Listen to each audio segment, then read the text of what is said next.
My name is Megan Russell. I live in Leonardtown and I'm a first-year apprentice with the United Association. I grew up helping my dad with construction work around the house, and I realized a desk job wasn't for me. I knew I wanted to work with my hands, and I knew I wanted to join the union as soon as I was old enough. So I joined the United Association's 5-year registered apprenticeship. It's hard work, but I'm earning full wages and benefits while I learn the skills to prepare for a lifelong career in the trades. I'm just beginning my career, but I'm already earning money for my future. I'm saving to one day provide for my family, to be able to retire with the dignity I've earned. At the United Association, we represent more than 362,000 members, and our work matters. Replacing lead pipes, installing efficient heating and air conditioning, installing fire protection systems, and much more. We're building the future of American infrastructure, but we cannot do it alone. Luckily, we have President Biden. He gets us.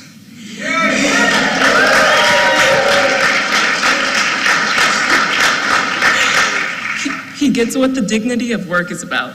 Thanks to the President's economic plan and his investments to rebuild America, President Biden is creating good jobs and opportunities for working families like mine. That is why it is my great honor to introduce the President of the United States, Joe Biden.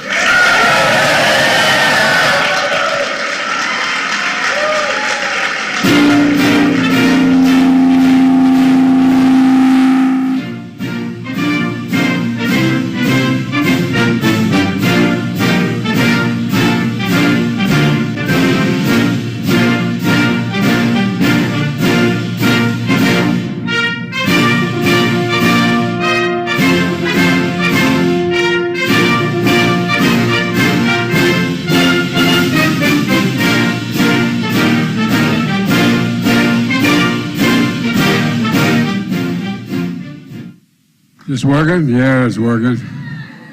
How are you all doing? Please take a seat if you have one. I said that thank you very much. I said that when I was seeking the nomination. I said, take a seat, everybody. And there wasn't a single chair in the place. I said, that Biden really is stupid. He doesn't know it. Where's Doug? Congressman. He's around here somewhere. Oh, there you are. Doug, thanks for the passport into town. Doug and I have something in common.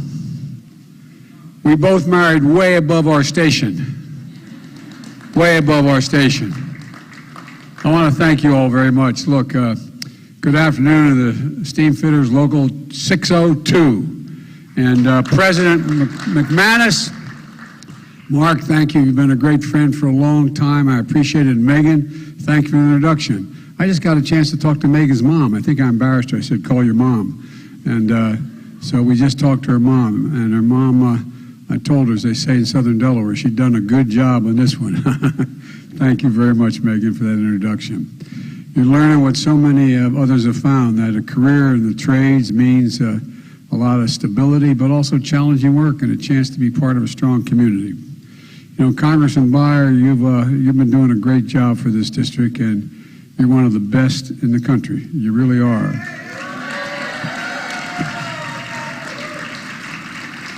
I don't want to ruin his reputation, but we vote a lot alike. And thank you, County Chairman McKay, for joining us, and thanks for the passport into town. Look, we've got a lot to do. We've achieved a lot because of all of you in this room and other rooms around the country. And but I'd like to look ahead at what's to come, what we're going to be doing. Just this morning, we got some very good news about the American economy. Every 3 months, the economic outlook of America is laid out on an official report, a government report, that on the state of the economy. It came out today, this morning. And I'm not sure, and I mean it sincerely, the news could have been any better. Economic growth is up, stronger than expert expected at 2.9%. We're growing. Jobs are the highest in American number and the highest in American history. And wages are up, and they're growing faster than inflation. Over the past 6 months, inflation has gone down every month, and God willing will continue to do that. Manufacturing jobs continue to go up stronger than any time in the last 40 years. And I don't think it's unfair to say that this is all evidence that the Biden economic plan, because y'all, is actually working. It's working. It really is. And there's no question. By the way, if my mother were here, she would have had me say at the outset, I apologize for my back when I'm speaking to y'all. I'm sorry. But look, we're moving in the right direction. Now we've got to protect those gains. We've got to protect those gains that our policies have generated. Protect them from the MAGA Republicans in the House of Representatives who are threatening to destroy this progress. Look, you know, this ain't your father's Republican Party. This is a different breed of cat, as they say. You know, it's hard as it is to believe. They want to pass legislation to do the following things. I've been saying this, no one believed it until I start to introduce this stuff. They want to raise your gas prices. They want to cut taxes for billionaires who pay virtually only 3% of their income now. 3% they pay. You know, a babysitter pays more than that. And they want to impose this one I love. They want to impose a 30% national sales tax on everything from food, clothing, school supplies, housing, cars, a whole deal, 30%. No, you think I'm joking? If they didn't see it, if I didn't see it, I wouldn't believe it. I wouldn't believe it. And folks, the reason they want to do that, they want to eliminate the income tax system, because guess what? That's the only way that millionaires and billionaires have to pay any taxes. But guess what will happen to all y'all if, in fact, 30% sales tax on everything you buy, from eggs to automobiles? Not a joke. And one more, I've been saying this during the last campaign, the off-year campaign. Doug knows. Look, here's the deal. You're going to cut your they want to cut your Social Security and Medicare. Now, this is the God's truth. It's almost unbelievable. And beyond that, they're actually threatening to have us default on the American debt, a debt that's been accumulated over 230 years, okay? And the interest on that debt, we've never, ever done that. So I have a rhetorical question. What in God's name would the Americans give up the progress we've made for the chaos they're suggesting? I don't get it. That's why the MAGA Republicans deliberately choose to inflict this kind of pain on the American people. Why? Why? This nation has gone through too much. We've come too far to let that happen. I will not let it happen. Not on my watch. I will veto everything they send us. Not after all the progress we made and how far we've come. Last week was the 2-year anniversary of the day I was sworn in as president. And at the time I was sworn in, the pandemic was raging and the economy was reeling. Millions of you were out of work through no fault of your own. Millions more kept their jobs, but they saw their hours and their paychecks cut. Millions of Americans. Hundreds of thousands of businesses closed. Small businesses make up 50% of the entire economy. Schools across the country were closed. Teachers and first responders were laid off. For families that relied on a weekly paycheck and not their stock portfolios to put real food on the table, there was real pain for these people. I mean, for real. Some of you remember it. God forbid, some of you had to go through it. Real fear that maybe this time they wouldn't make it. But the fear didn't start with the pandemic. For decades, the backbone of America, the middle class, has been being hollowed out.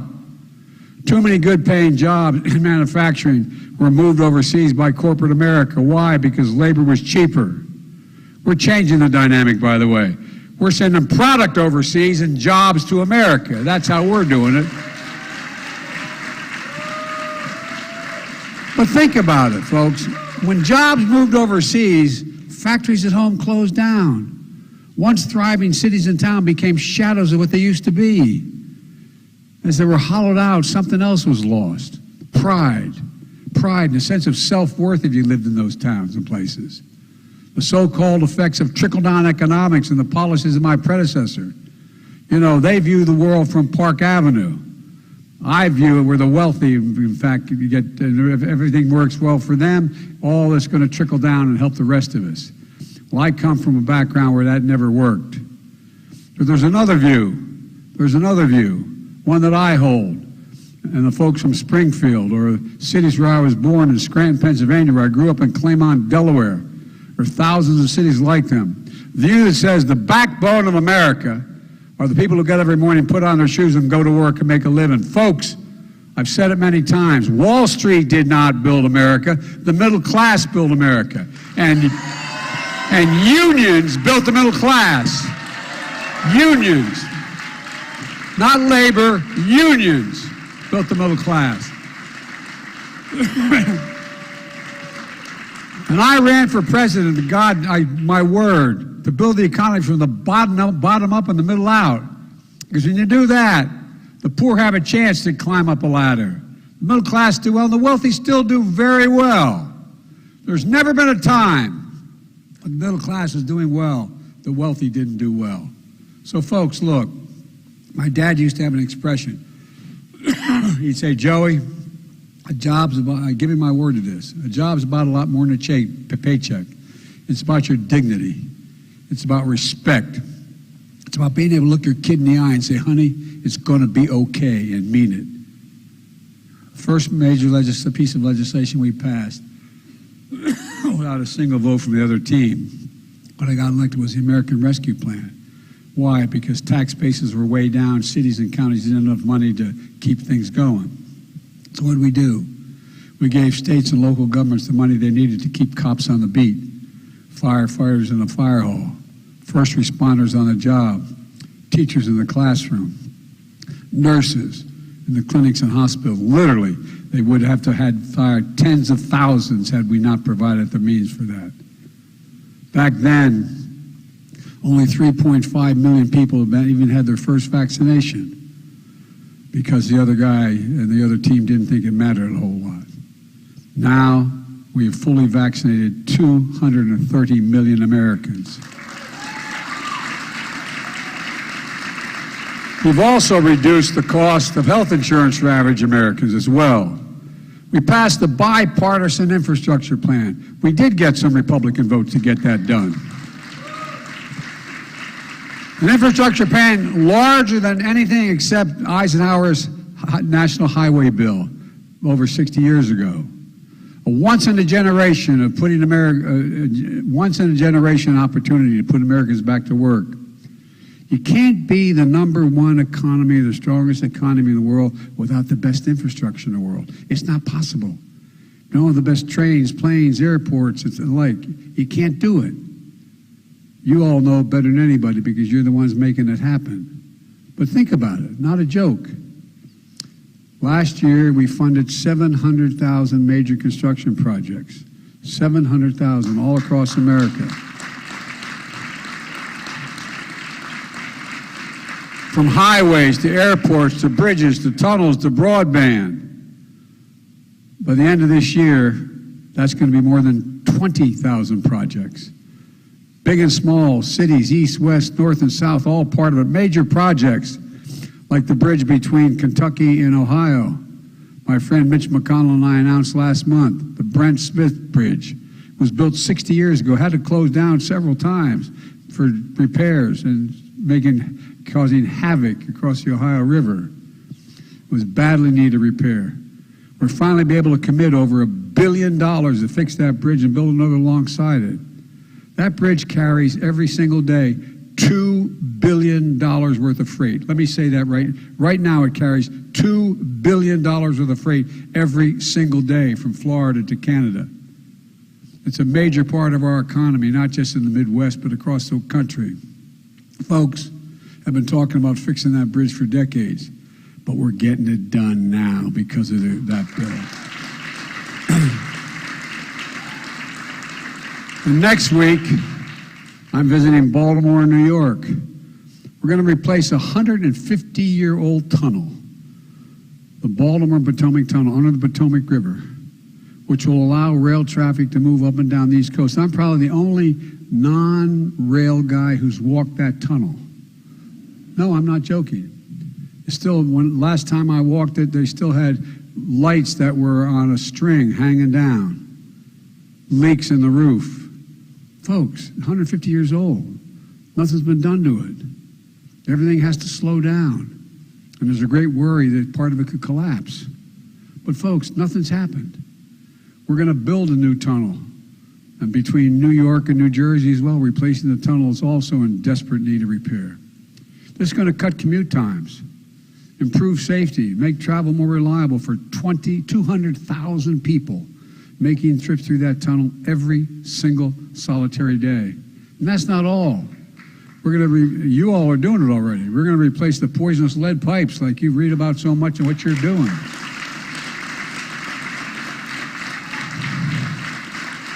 Not just in Flint, Michigan, but throughout the country. We're replacing lead pipes in 10 to 10 million homes and 400,000 schools and child care centers.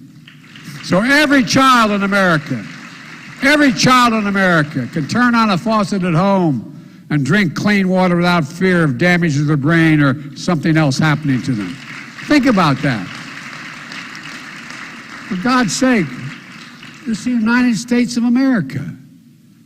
We're making sure that every community, urban or rural, has access to affordable high-speed internet. No parent.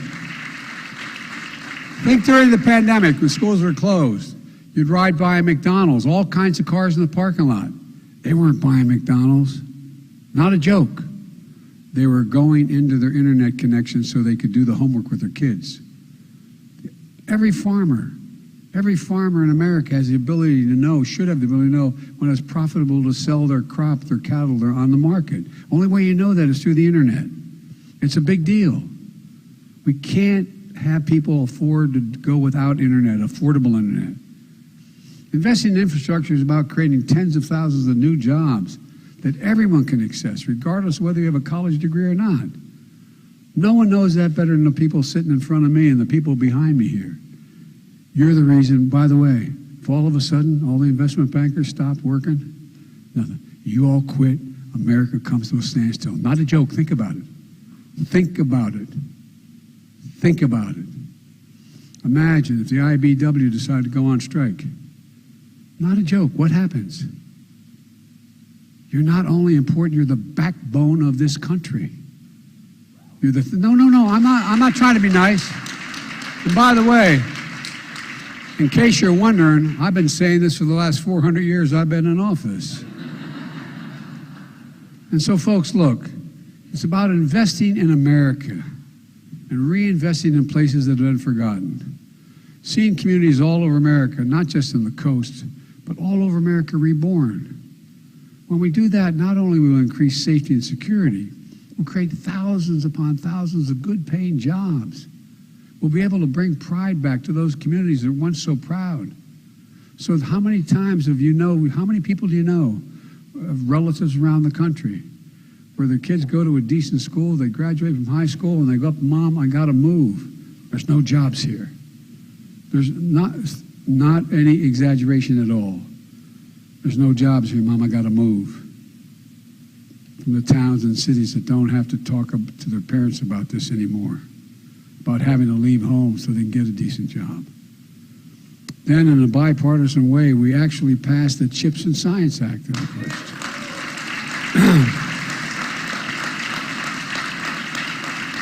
Just to make sure that America leads, not participates, leads the world in innovation and research and development, especially in the manufacturing of semiconductors. You all know these are small computer chips, smaller than the tip of my little finger, that power virtually everything in our lives, from cell phones to automobiles to artificial intelligence. Folks, look, a lot of people don't remember or don't even know the United States of America invented these chips. We invented them. The first in the world, we invented them. It was American innovation that made them smaller, faster, and more powerful. Over 30 years ago, we in fact manufactured 30% of the global chip production, worth tens of billions of dollars. But today, we produce only 10%. 10%. Instead of the supply chain for these chips starting in the United States, it starts in countries we couldn't rely on. Look what happened during the pandemic. When overseas factories that make these chips shut down, automakers literally shut down the production lines. Fewer cars were made. Workers on the shop floor were laid off. 1/3 of the core of inflation in 2021 was because of the price of automobiles grew so much because you could not have the 3,000 chips needed to make the system work. Producing fewer cars because of the shortage of semiconductors. One car needs, I said 3,000, 300 of these chips. We can't ever be in a position where American auto manufacturers can't make cars because we don't make chips in America. So I made a decision, and I was very blunt about it. It's caused some stir around the world, not just here. The cost of everything from a refrigerator to a cell phone went up for the same reason, by the way. We can't ever let that happen again. So what we did with the Chips and Science Law, I made a commitment that the supply chain is going to begin in America, not end in America. Really. And this law is about a lot more than chips. It's about science as well. Decades ago, the United States of America invested 2% of its GDP in research and development. 2% of the billions of dollars of the GDP we invested in research and development. You know what we did today? Less than 0.7%. We used to rank #1 in the world in research and development. We have the best universities, the best minds in the world. We stop investing in ourselves. Guess what? We now rank 9 in the world from #1. China, a decade ago, was #8 in the world. Now it's #2 in the world. And countries are closing on us fast. The Chips and Science Act, I finally convinced our friends to let them know they'll allow us to reclaim our leadership in the world. Companies from home and abroad around the world have announced more than $300 billion in investments in American manufacturing that includes computer chips, manufacturing, science. Look, you know, I asked one of the major investors in the United States of America, happened to be a Korean country, a South Korean company. They're investing billions of dollars. I said, why the United States? To the CEO when I was in Korea. He said, because you're the single best workers in the world and you're the most reliable nation in the world. I swear to God.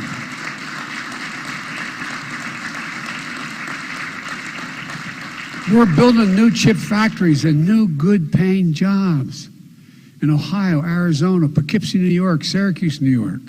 Let me give you an example.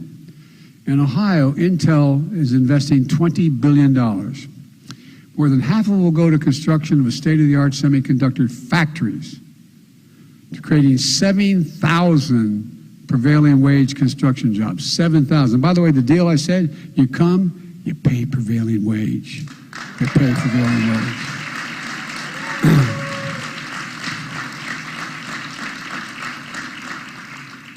And of the 10,000 jobs in that field of dreams of 1,000 acres, west of Columbus, 3,000 permanent jobs operate in these factories. By the way, these factories are multiple size of football fields.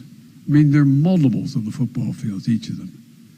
You know, those jobs pay an average in the factory of $135,000 a year, and you don't need a college degree.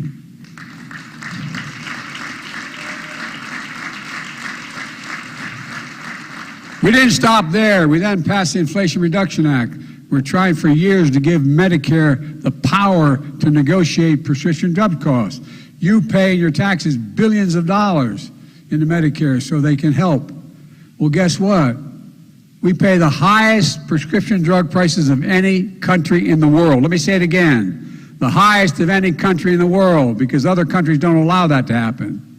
So we wanted to give them the same power the Veterans Administration has used to cut drug price in half for our military personnel. Big Pharma is always able to stop us. I've been trying this for over 30 years when I was in the Senate as well. But we finally got it done. And thank you, pal. Thank you, thank you, thank you. So you know what we've done? We said, by the way, the vast majority of the medicines and the prescriptions they, in fact, invent are because of federal investment, federal research, federal development, your tax dollars. Your tax dollars. They do good work, but your tax dollars get them off the ground. Well, here's the deal. We put a cap, and it's now in effect as of January 1, of $2,000 a year on prescription drug costs for seniors, even if their drugs cost $10,000, $12,000, or $14,000 a year, as some cancer drugs do. They pay no more than $2,000 a year.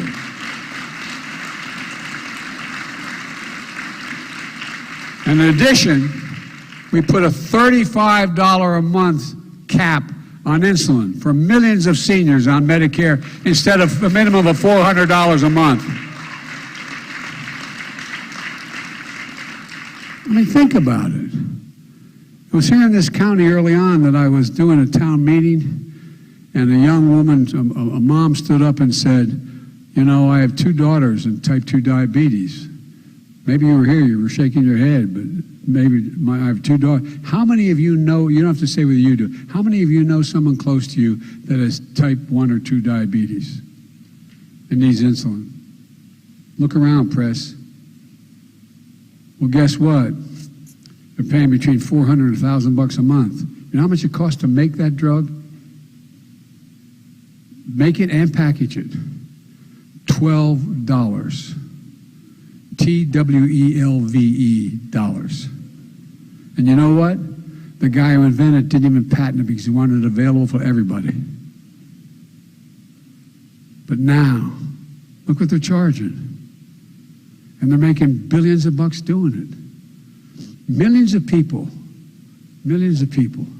going to benefit. Here's what we got to do this year, Congressman. I initially introduced a bill that said nobody has to pay more than $35. But they knocked out everybody except on Medicare. So all those, that mom talking about her 2 daughters when I was here last time, she's still paying $400 to $800 a year, a month. And if you don't have really expensive insurance, how do you do that? Talk about being deprived of your pride. Look at your child. Your child, you know, needs it, and you can't afford to do what you know they need to be sure they can continue to live. It's wrong. It's wrong. So we got to get it done for everybody this year, for everybody.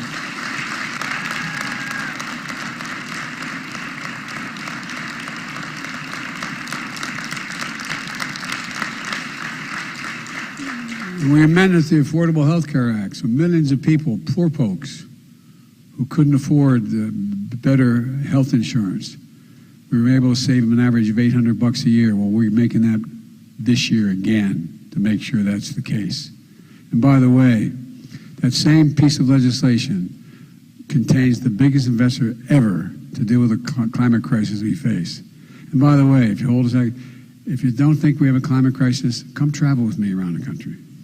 No, I'm not joking. Go back. Go back. And here we are. Travel around the country.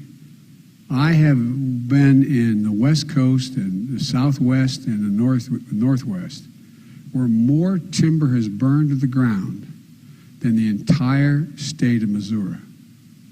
You hear me? The entire state. We have enormous drought. Now we have these superstorms in the West. I just was out in California in a helicopter with the governor again in Northern California. Folks, there is a thing called global warming. It's real.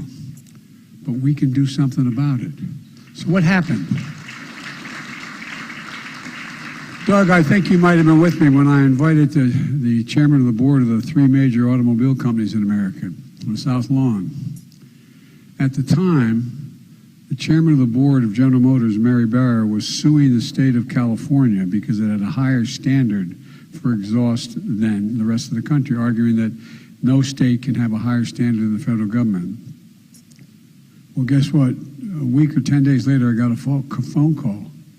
She said, I'm dropping the suit, and we're committing that we will go all electric by 2035.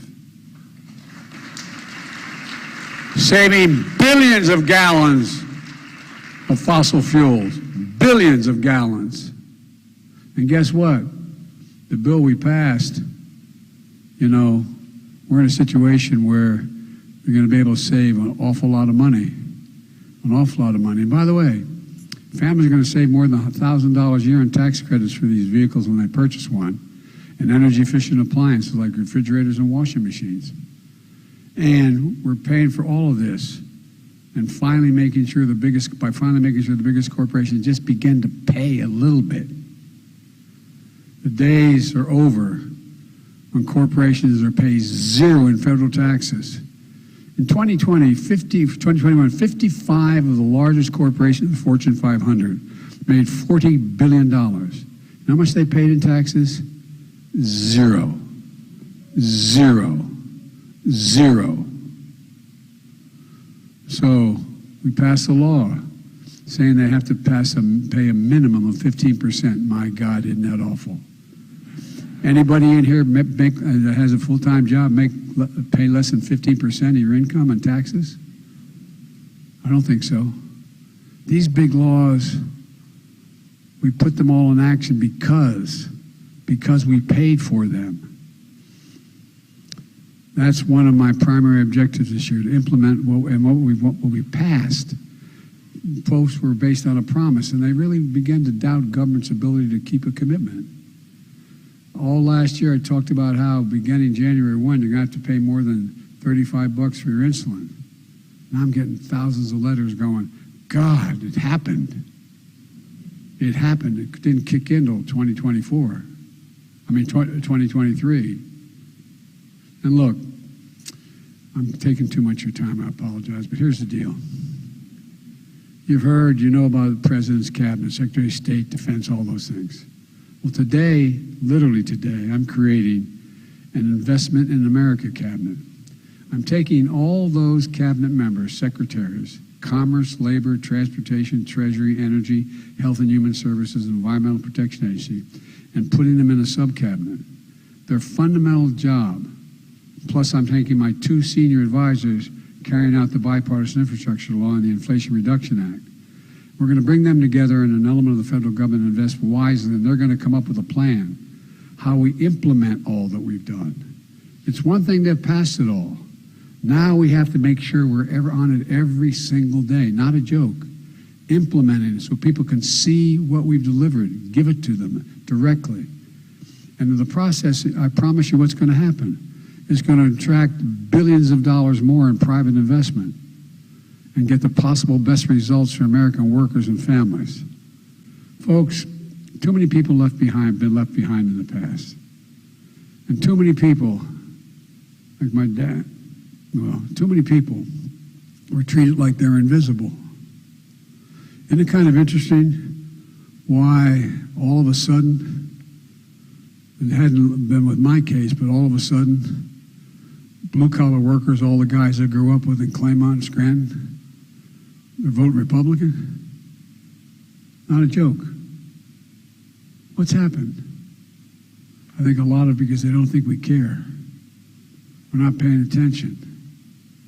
It's a little bit like what happened when I ran the first time as a 29-year-old kid for the Senate in 1972 and got elected. We had what I call limousine liberals. A lot of people wanted to do an awful lot, but they just forgot about my neighborhood. They forgot about the neighborhood I grew up in. We weren't poor, but we lived in a housing development in suburbia.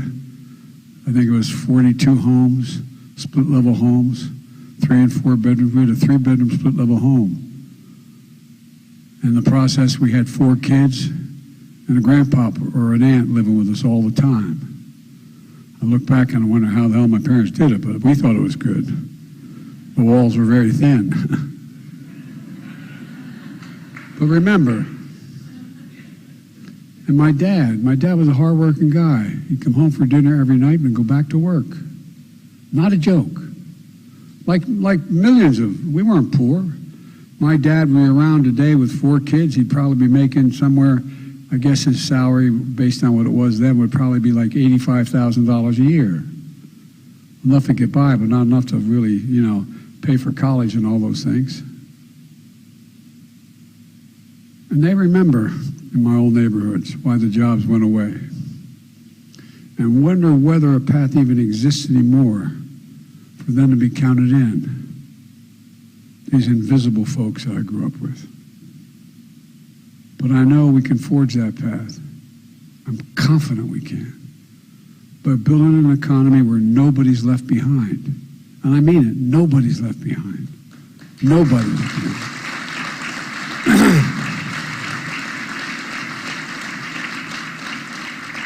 Let's look at the results in just the 2 years we've been in office. Unemployment is the lowest it's been in 50 years. Number one.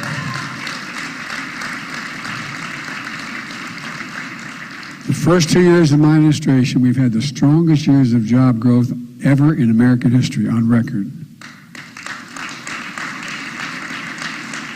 We created nearly 11 million jobs, including 750,000 manufacturing jobs. Where in the hell is it written that says America can't lead the world in manufacturing again? Where is that written? I don't know where it's written. And it's not going to be on my watch. Ladies and gentlemen, you see I'm getting criticized internationally for my focusing too much in America. The hell with that. This is real serious. The supply chain is going to start here. Those nations that are democracies, they'll be able to benefit from what we're doing, and we'll make sure they have the supply chain done end with us. The unemployment rate is near record lows for black and Hispanic workers, and the lowest ever recorded for people with disabilities, the lowest ever in history. And over the last 2 years, more than 10 million people have applied to start a small business. That's more than any 2 years in all of recorded American history. And every time someone starts a small business, it's an act of hope. It's an act of hope. That's what we're seeing in these record numbers that we're breaking now. Hope. Hope. We're also seeing American families breathe a little easier again. More American families have health insurance today than any time in American history. Fewer families are facing foreclosure or evictions than before the pandemic. And inflation has fallen every month for the last 6 months, while take-home pay for workers has gone up. We got more work to do. I'm not saying it's over. Meanwhile, as I said, we got good news this morning. In the last quarter of 2022, the economy grew 2.9%. Last summer, plenty of Wall Street analysts were saying that by the end of the year, there'd be a recession. They've been telling me since I got elected we're going to be in a recession. Every time we've gotten better. Well, it turns out, thank God, they were wrong. So is another group, the House Republican leadership. As I said, it's not your father's Republican Party. It's a different breed of cat. I call them extreme MAGA Republicans. Not all Republicans are there, but a distinct minority of 30 to 40% of them. As I said, they seem determined to be the party of chaos and catastrophe. Look, I'm ready to work with Republicans that I've demonstrated to the chagrin sometimes of my Democratic friends who want to make progress for the American people. I'm ready to compromise if there's something good we want to deal with. But like many Americans, I was disappointed to see what the very first bill the new House of Representatives passed along party lines added $114 billion to the deficit, reducing taxes on the wealthy. They campaigned on inflation. They didn't say if elected they planned to make it worse. MAGA Republican introduced another bill. It's hard to believe. Check it out. As I used to say early on, Google it. Blocking action to help lower gas prices, to help consumers. And now these MAGA Republicans have to introduce another bill. It's going to eliminate the IRS, going to eliminate it completely.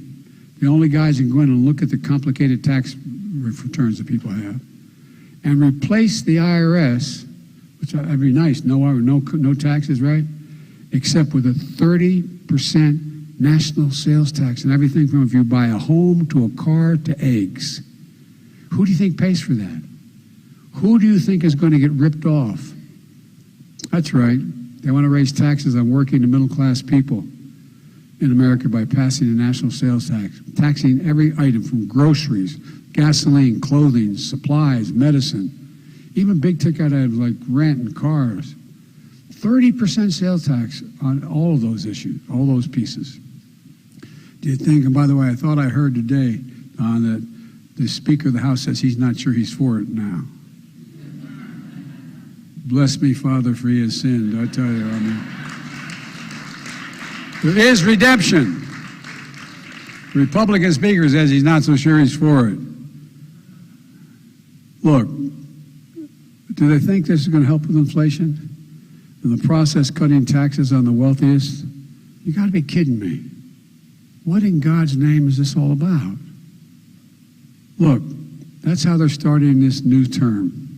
Cutting taxes on billionaires, raising taxes on middle-class families, and making inflation worse, for real. And let me be clear. If any of these bills somehow got past the House and the Senate, I will veto them.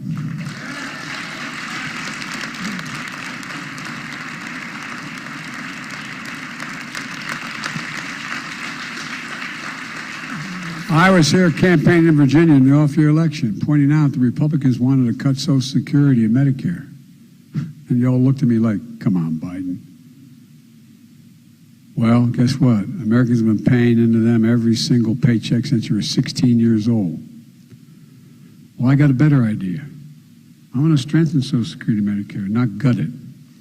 If wealthy Americans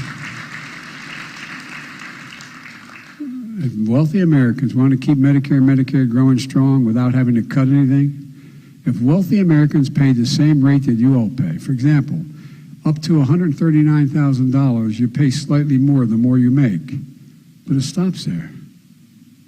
And so if you're making $1 billion, you pay the same amount you're paying if you made $139,000. I think it's $139,000. Well, guess what?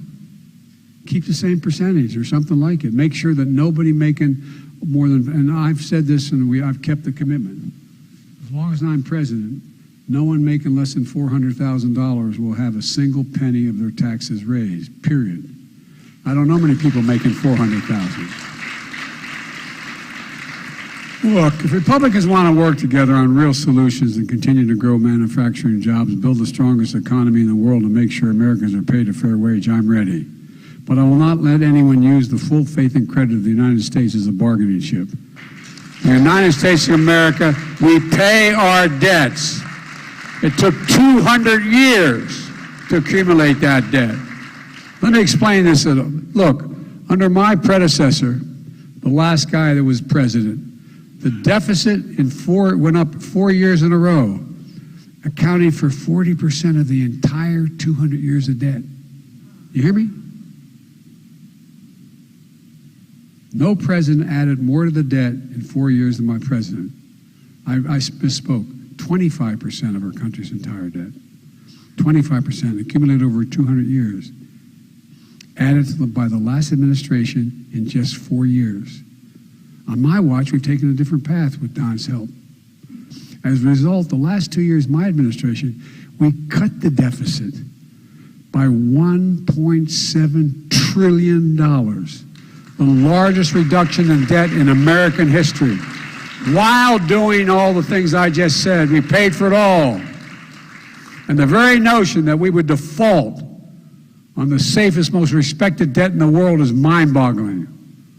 I'm not going to get into the reckless threats and take the economy hostage in order to force an agenda that's going to only limit American workers and weaken us internationally. I won't let that happen. So let me close with this. We have more work to do, but we're on the right track. We're on the right track. Roads and bridges are being built. Factories are coming online. People are back to work. Families are breathing just a little bit easier, as my dad would say. I've never been more optimistic. I mean this from the bottom of my heart. My word is abiding. I've never been more optimistic about America's future than I am today. Never. We just have to remember who in God's name we are. We're the United States of America. And nothing is beyond our capacity if we work together. We've never failed to accomplish a goal we've set. Never, never, never. God bless you all, and may God protect our troops. Thank you, thank you, thank you.